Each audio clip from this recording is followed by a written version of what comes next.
আসসালামু আলাইকুম রহমতুল্লাহি বারাকাতু। শীতের এই সকালে আমাদের বাড়ির সামনে গ্রামের এই অপরূপ সৌন্দর্য, কত সুন্দর কুয়াশা পড়েছে। ধানের ক্ষেত, আলহামদুলিল্লাহ, কৃষকের ধানের ফসল আলহামদুলিল্লাহ ভালোই হয়েছে। সবাই যখন ভোরের বেলা ঘুমে থাকে, কিছু মানুষ তখন ঘুম থেকে উঠে ফজরের নামাজ আদায় করে গ্রামের এই সুন্দর অপরূপ সৌন্দর্য উপভোগ করে। পাখিদের কিচিমিচি শব্দ সবাই উপভোগ করে। আমিও তাদের মধ্যে আল্লাহর এক বান্দা।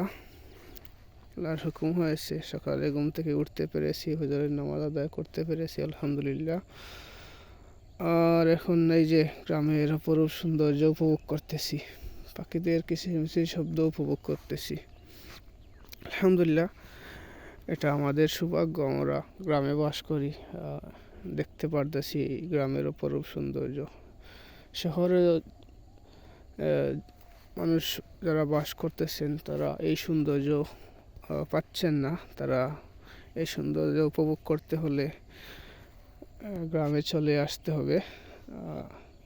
যে পাখি উড়ে যাচ্ছে, সুন্দর এই প্রাকৃতিক মনোরম সৌন্দর্য, এটা শুধু গ্রামেই সম্ভব, শহরে সম্ভব না। তো আলহামদুলিল্লাহ, আপনারা এই গ্রামের সৌন্দর্য উপভোগ করতে হলে চলে আসবেন গ্রামে। এটা গ্রামের প্রাকৃতিক সৌন্দর্য, আলহামদুলিল্লাহ। তো সবাই ভালো থাকবেন। আসসালামু আলাইকুম।